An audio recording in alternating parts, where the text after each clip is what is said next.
BFM Business, l'entreprise BFM. Mon parcours d'investisseur.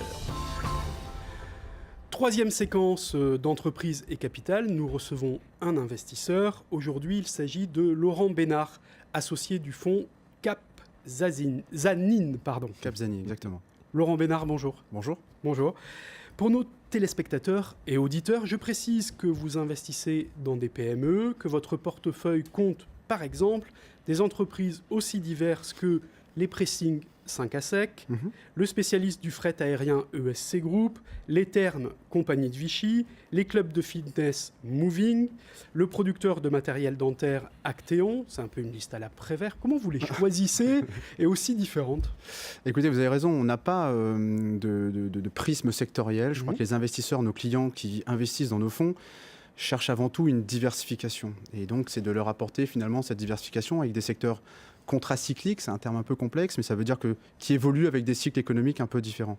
Donc comment est-ce qu'on les choisit? C'est encore une fois, et je ne vais rien réinventer dans cette émission, c'est une histoire d'entrepreneur, une histoire de rencontre, et puis on a une grande expérience maintenant de l'analyse de tous ces business models, 15 ans d'historique et de performance financière, et donc on analyse finement les business models, les perspectives de croissance, et puis l'organisation de l'entreprise, et quels sont ses projets.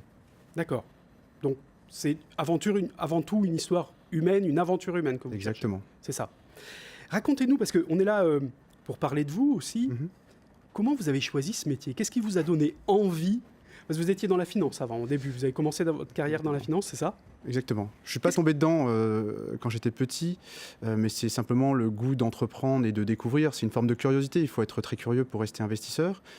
Et puis la rencontre aussi avec un grand monsieur du capital investissement français qui s'appelle Christophe Kervélis, qui a pris une longue carrière dans le monde de l'investissement dans des grandes institutions, a souhaité mener sa propre aventure en investissant ses propres deniers. Et lors de cette rencontre, on a tout de suite décidé de travailler ensemble. Et depuis, je l'accompagne depuis 2004 et je développe l'entreprise à ses côtés pour en faire un leader français. C'est assez simple, Capzanine, ça fournit des solutions de financement long terme, donc du financement de haut de bilan, flexible, sur mesure, pour des PME ETI. Ça va aussi bien du capital jusqu'à la dette senior, en passant par des termes un peu abscons qui s'appellent la mezzanine et l'unitranche. C'est assez spécifique, mais ce sont simplement des moyens plus ou moins flexibles sur mesure pour financer des projets d'entreprise sur le long terme. Alors, juste pour nos téléspectateurs et nos auditeurs, c'est quoi une mezzanine? Enfin, on voit très bien ce que c'est une mezzanine. Oui, c'est un peu le principe. Une chambre, par exemple. Vous savez, c'est un peu le principe. Oui. Finalement, une mezzanine, c'est exactement ce qu'il y a entre le capital et la dette senior. D'où le terme mezzanine qui s'intercale finalement entre deux instruments bien connus par les entrepreneurs, qui sont le capital et la dette senior. Donc c'est du quasi-fonds propre.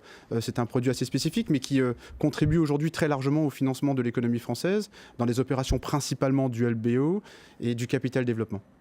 Et qu'est-ce qui vous a donné réellement envie de faire ce métier? Vous parliez d'être entrepreneur, mais vous n'êtes pas un entrepreneur réellement, vous êtes un investisseur. C'est quand même une position un peu différente, non? Vous savez, on gère aussi une entreprise. C'est vrai. Une société de gestion, c'est aussi une entreprise. Cette société de gestion, elle a deux métiers. Le métier, c'est finalement de lever de l'argent auprès des investisseurs institutionnels, des family office, pour leur apporter un rendement. Donc ça, c'est la promesse. Et ensuite, il y a la mécanique, il faut avoir un tissu industriel, un réseau, des connexions pour aller chercher effectivement des entreprises, des entrepreneurs qui ont un projet d'entreprise sérieux sur lequel on a nous-mêmes des convictions. Et c'est dans ce contexte-là qu'on investit l'argent de nos clients dans ces entreprises pour les accompagner dans leur croissance. On est un investisseur de long terme. Il y a des entreprises aujourd'hui qu'on accompagne avec des rythmes successifs, des produits alternatifs, parce que toute entreprise a finalement des cycles, connaît des cycles dans son développement. Et donc, on les a accompagnés depuis 2005, 2006, 2007. Et on les a encore aujourd'hui en portefeuille, dans d'autres portefeuilles, avec d'autres maturités.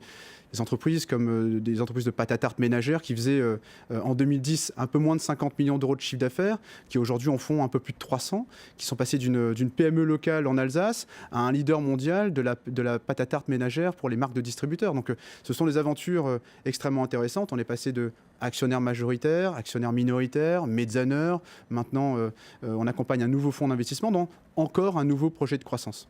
Vous parliez de vos clients tout à l'heure. Justement, qui investissez-vous ? Qui met l'argent dans les entreprises ? Alors on a toute une panoplie effectivement de clients qui cherchent un sérieux, une rigueur, un historique de performance et qui s'appuient sur Capzanine pour investir leur propre argent.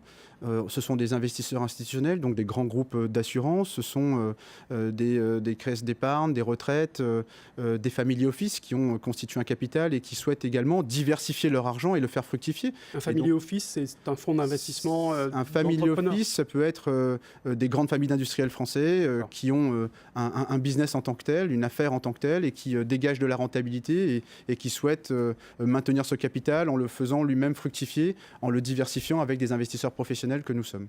À titre d'investisseur, quels sont les secteurs qui vous intéressent le plus aujourd'hui ? Quels sont ceux que vous scrutez avec le plus d'attention ?